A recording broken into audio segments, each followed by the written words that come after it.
Come on, y'all. This is what happened. They was down two. Bron turned the ball over, passed to Kobe White for three. Insane. Y'all watch what happens. Now the Bulls are up six. I know y'all can't see, but the Bulls are up six. Right? Now, Austin Reeves does this. He scores, right? Now look what happens. Lakers are up one at the buzzer.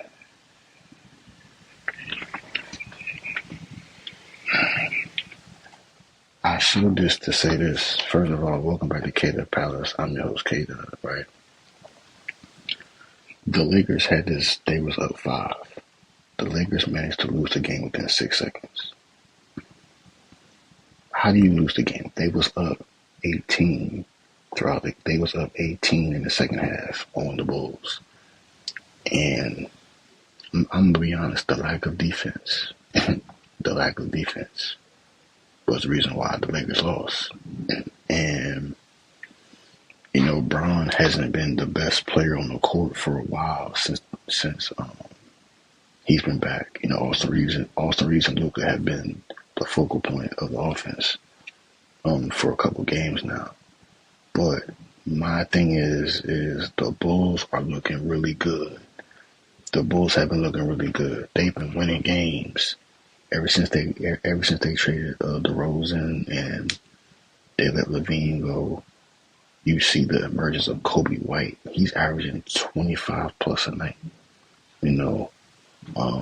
Josh Giddey is doing his role. He's giving you triple doubles, big assists.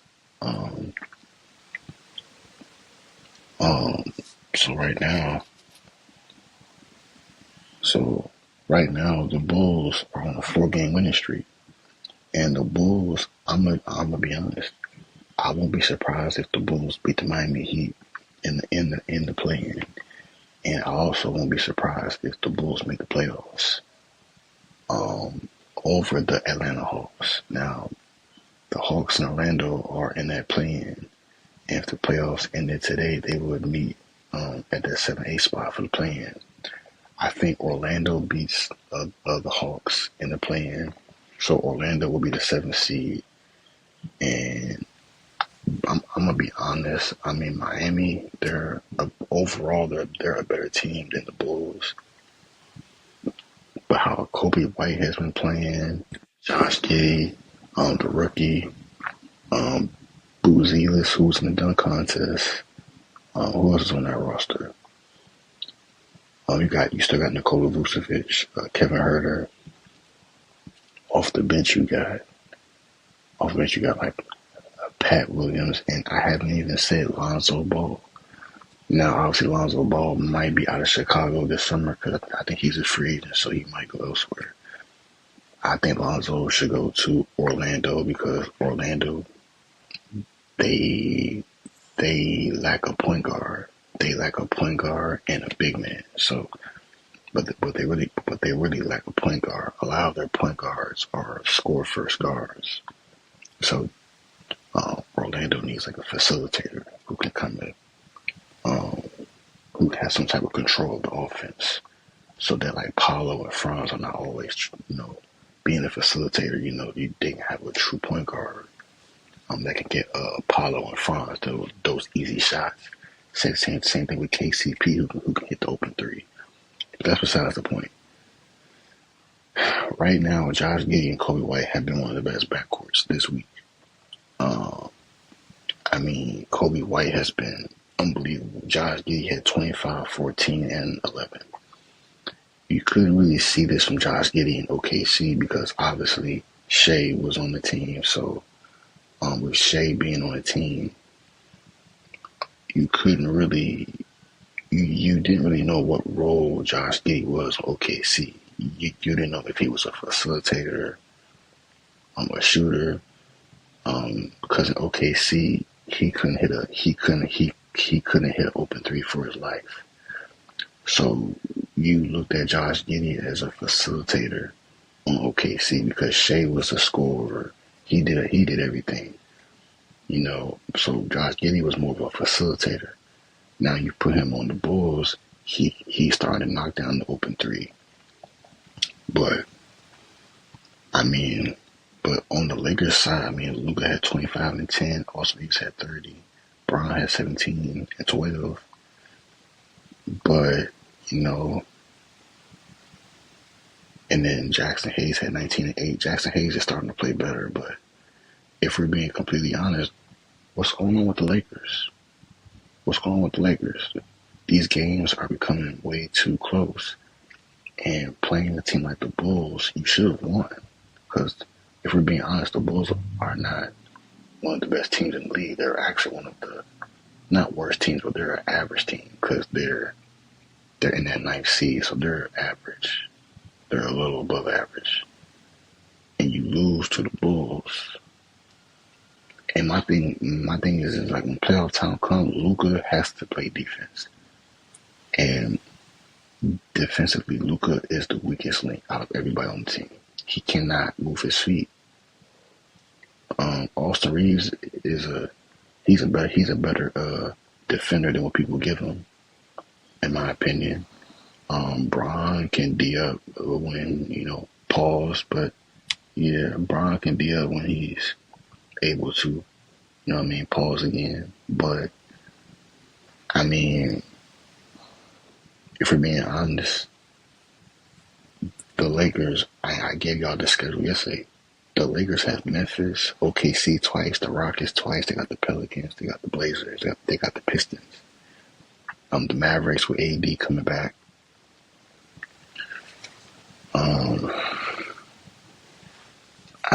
And then the Mavericks, they just beat Orlando last night.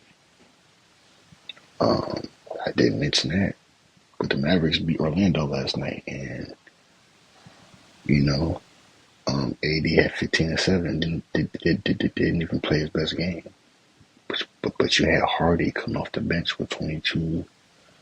The bench really helped the Mavericks get that win over Orlando. But I say this to say, the Lakers have a tough schedule coming up. And Steve made his win on First Take and said that they'll win 1 out of the next 6 games. That's insane to even say. But with a team like Luka with a team that has Luka and LeBron on the roster, you have to start winning games. Especially when it's around playoff time, you have to start getting better. Y'all were winning before, and then I didn't think the Lakers took a big step back as far as how they're playing as a team. And that's that. I don't know how you lose a game within 6 seconds like that. That was crazy. And then the turnover by Bron, it was like that really hurt the Lakers, in that moment. But that half-court shot by Josh Giddey, I didn't think he was going to make that. I thought the Lakers were going to win off after that Austin Reeves layup, and then here comes Josh Giddey. It's crazy, but we'll see what happens with that. But moving on, breaking news. We have some breaking news. The Memphis Grizzlies have fired their head coach, Taylor Jenkins. Fired. Taylor Jenkins, I think he's been the head coach for the Grizzlies since like 2018 or something like that, 2019 or something like that. He's been there for most of Ja's career in the league. The reason why this happened, I'm going to be honest, there wasn't really a need to fire him, in my opinion. It's not like they've been losing while being healthy. Ja hasn't played in like a week, in like a couple weeks. Ja hasn't played in like a couple weeks. But if you look at the standings, they're the 5th seed. They're still top 5. I think with them losing to OKC last night when they had the lead, and then they messed around, lost to OKC last night. If we're being honest, Shea went off. Lou Dort start hitting threes in the corner. Uh, I am missing somebody. But I think it was just a lack of defense from the Memphis. They turned the ball over, and with the turnovers, they let OKC go about 20 in the fourth. And there was a point in the game where Memphis had the lead. They had the lead, or they was down a couple points. But that fourth quarter, man, for some reason in that fourth quarter, Memphis can't hold the lead. And then with the lineup, they had Zach Edey come off the bench. I think Zach Edey just needs to keep developing. He just needs to just keep developing. But Jaren had 27 last night. Scottie Pippen Jr. had 17, 10, 7, and 5. And then, the bench played decent. Luke Kennard had 9 points. Huff had 8. If we're being honest, a lot of their losses are just coming from just experience. And, just mistakes that are being made in the fourth quarter that are not getting fixed by the coach. But then again, the players are the ones out there. So, you could say the players cost Taylor Jenkins his job. But then again, Brandon Clark out for the season. Ja's been out with a hamstring issue. And we don't know when he's going to come back. So, I don't know. We'll see what happens in the playoffs.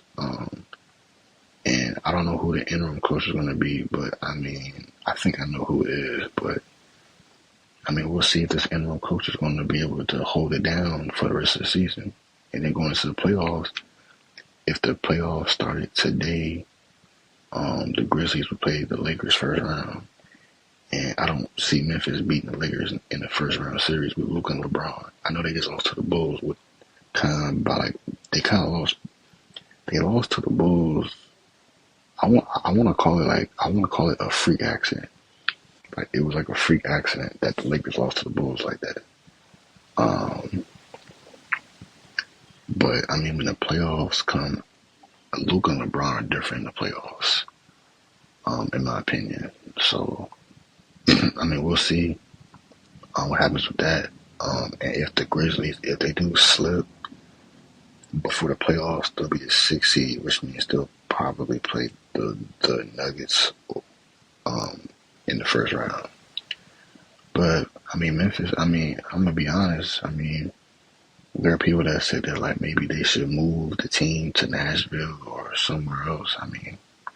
Go right ahead. But one thing you don't want to do is trade Ja. I know he's been going through injuries, and there have been rumors that like the Grizzlies might trade Ja in the offseason. Or they said the same thing about Trae Young, and Trae Young is still on the team. But in my opinion, when the team is healthy, the Grizzlies are top 3. They clearly showed it for the majority of the year that they can be a top 3 team in the Western Conference when healthy. Now, Brandon Clark's off the season with a high PCL sprain. I don't know if that's just for the remainder of the regular season and if he'll be back in the playoffs, or is he really out for the rest of the season, including playoffs. We'll see. But, with Brandon Clark being out, now you have, Aldama, he can step up in that role. Huff, Zach Edey might get a little bit more burn. But, Desmond Bane, and I'm going to keep saying this, G.G. Jackson needs to be playing more minutes. Either you play, because, you look at, unless he's hurt, because he's not even on the roster right now. So, either you got to give G.G. more burn, or in the offseason, you got to go get a small forward. You got to go get the small forward. And no offense to like the rookie Wells, he's a solid player. I think he's like 6'8", 6'9". But you need to get a veteran small forward. Who's been in the trenches in the playoffs, who's been in the trenches. Go get I would go get an all-star small forward who can defend and knock down the open three.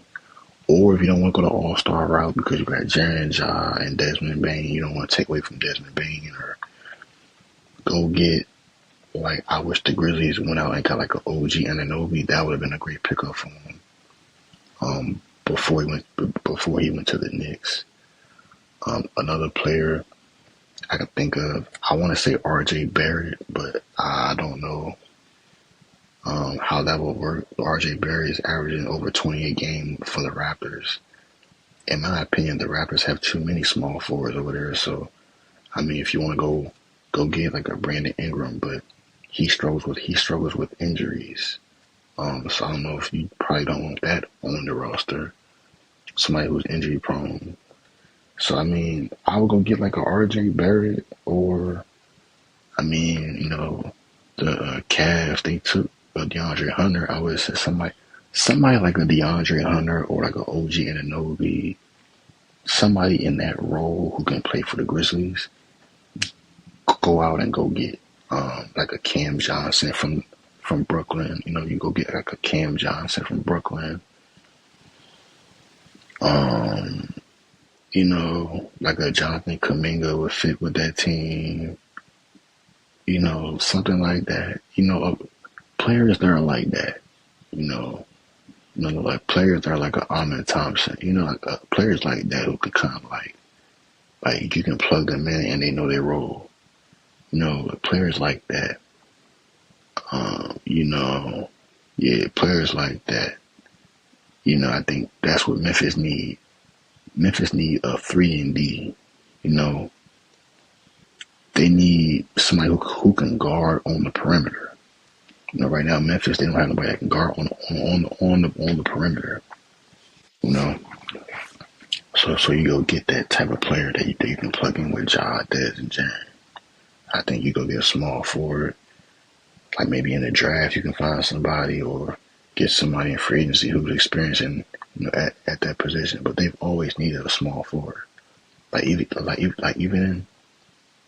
when I play, like every time I play 2K, every 2K that comes out, I make a small forward and I go right to the Grizzlies, because that's what they need, a small forward who can defend, athletic, who can shoot, who can take pressure off of Ja and Jaren in moments, That's what the Memphis Grizzlies need. But I mean, we'll see what happens for the future in Memphis. I mean, right now, it's unfortunate to fire the coach right before the playoffs. I mean, you would think they would wait till the playoffs to make a decision like that, but I mean, I guess they've seen enough. And if we're being honest, in defense to Taylor Rooks, Memphis was hurt last year. They was hurt last year, and then the year before that, Ja was suspended for most of the time. He was suspended off and on. No, he was just suspended. He missed games that were suspended. Then the whole Dylan Brooks situation of Memphis not bringing him back. And then obviously the year before that was when Ja had his MVP season and went to the second round against Golden State. But you would like to see what would have happened in the playoffs.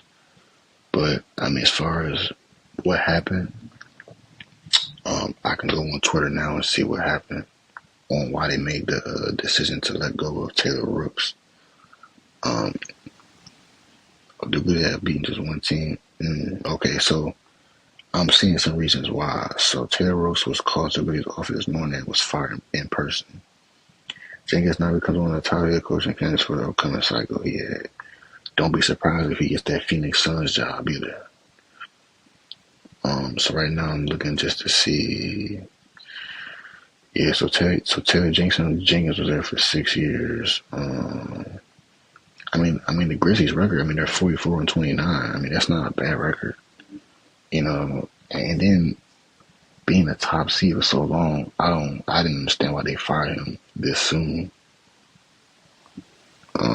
But I'm gonna read y'all one of the reasons why he was fired. I seen one of the reasons, but so according to reports, it said the Grizzlies had beaten just one team with a winning record since January 3rd, and that was the Mavericks on March 7th, who were missing 8 players. But the Grizzlies, but they did beat the Celtics earlier this year. I'm really trying to find an excuse on why they probably shouldn't have been fired. We don't have Ja. You lose games, and they have been losing games. But it's not like, but like when they had Tyus Jones, they were winning games without Ja. And with Scotty, and then with Scottie Pippen Jr., he's actually a great backup point guard. Like the numbers show, but obviously it's not contributing to winning. But you would like to see what a Marcus Smart would have done in that role before trade Marcus Smart. You would like to see what he would have did, even though I was an advocate. You trade Marcus Smart because I didn't really see a role for Marcus Smart on the Grizzlies besides being a veteran. Because even now he's on the Wizards and they're atrocious. But yeah, I think Jimmy would have fit well with this team because like I said, they need a small forward, and Jimmy's like 6'7". He can defend, knock down shots. He would have fit with this group. So I don't know. We'll see what happens. It's clear as day he was fired because they were only winning at the games that they were winning against good teams. So we'll see what happens. I still think it was a little soon to fire them. But we'll see what happens. But I might drop a March Madness video tomorrow about college. I know Cooper Flag went off against Arizona yesterday. I think he had like a 30 bird. So yeah, we'll talk about that tomorrow. This weekend I'll probably drop like some March Madness. Cause I know March Madness is going to be going on today and tomorrow. So yeah, so we'll see. So I think Duke is going to the Elite Eight. I saw a little bit of the game. But Arizona did come back in that second half, though. I was a little worried for Duke. I'm like, But Duke was able to was able to maintain them and get the win. So yeah, man. So hopefully y'all enjoyed the video. I'm gonna be honest. My players of the week. Players of the week. I'm just go through the standings to see each team. I don't know who's been cooking, but obviously in the Western Conference, you gotta go with probably you gotta go with Shea, right? I gotta go with Shea for the Western Conference Player of the Year. If not Shea, then probably I don't know, like Austin Reeves maybe. Just because he's been cooking scoring wise. But now I'll go with Shea in the Western Conference, and then in the Eastern Conference.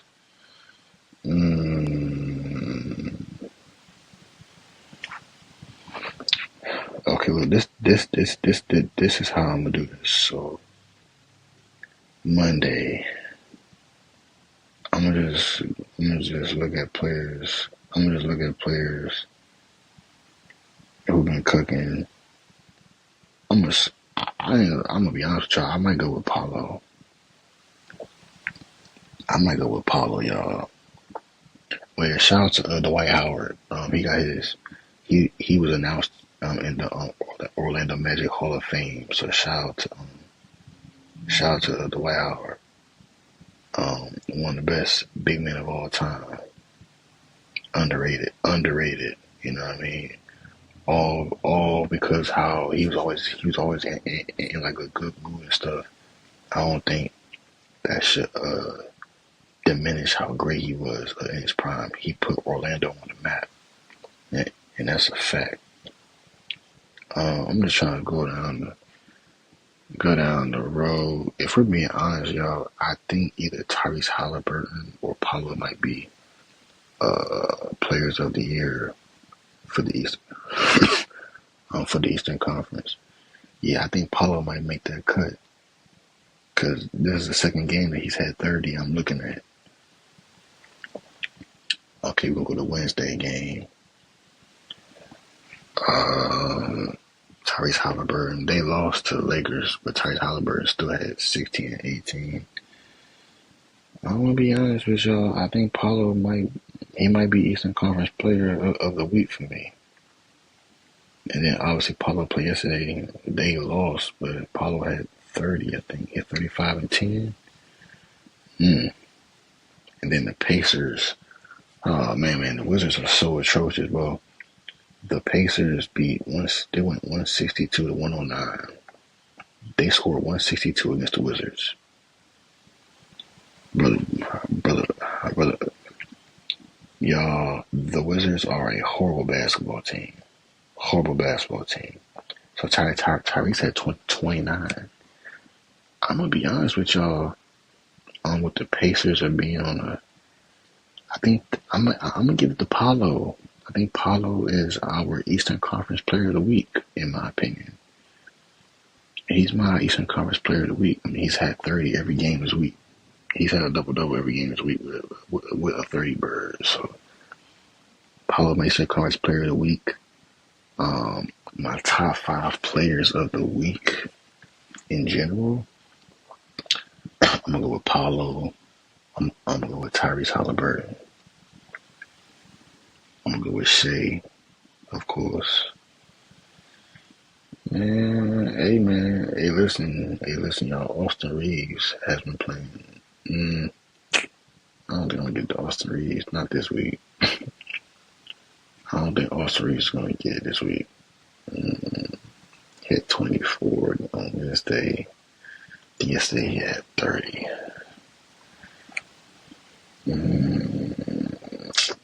I'll give it to Luka. I'll give it to Luka. So Paolo, Tyrese, Luka, and then my 3-4. KD been balling, but KD's always balling. But I'm gonna be honest with y'all. I'm gonna go with Kobe White because Kobe White has been doing some. He's been doing some things, y'all. Like this week, Kobe White has been doing some things. He's been scoring crazy. I'm gonna go with Kobe White. Yeah, I'm gonna go with Kobe White, y'all. Gotta go with Kobe White. Yeah, got to. So Kobe White is my 4. Yeah, Kobe White is my 4. Yeah, Luka. So Luka, Apollo, Tyrese Halliburton, Kobe White, and my 5th. My 5th might go to. I'm trying to think who's been cooking like.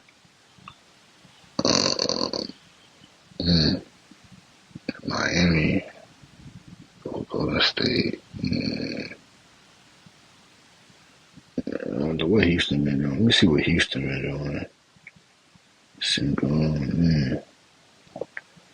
Okay. Let me see what Houston been doing. Houston been cooking. Who on the Rockets been cooking?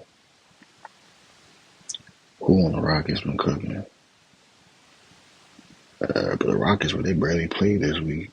Y'all, the Rockets barely played this week. Right now, I'll give y'all 4 for right now. So Kobe White, Luka, Shea, Tyrese, and Paolo. No, but that's 5, ain't it? Yeah, that's 5. Yeah, that's 5. Yeah, Paolo, Tyrese, Luka, Kobe White. Wait, Paulo, Tyrese, Luca, Kobe White. Yeah. I give y'all four. I might just throw in Tyler Hero just because. I'll probably throw in Tyler Hero just because. Yeah, I think I'll throw in Tyler Hero just because. Yeah, I think I'll give Tyler Hero his props. Yeah, I think I can give Tyler Hero because because they've been snapping their losing streak. Yeah, because they've been winning. So I'll give it Tyrese.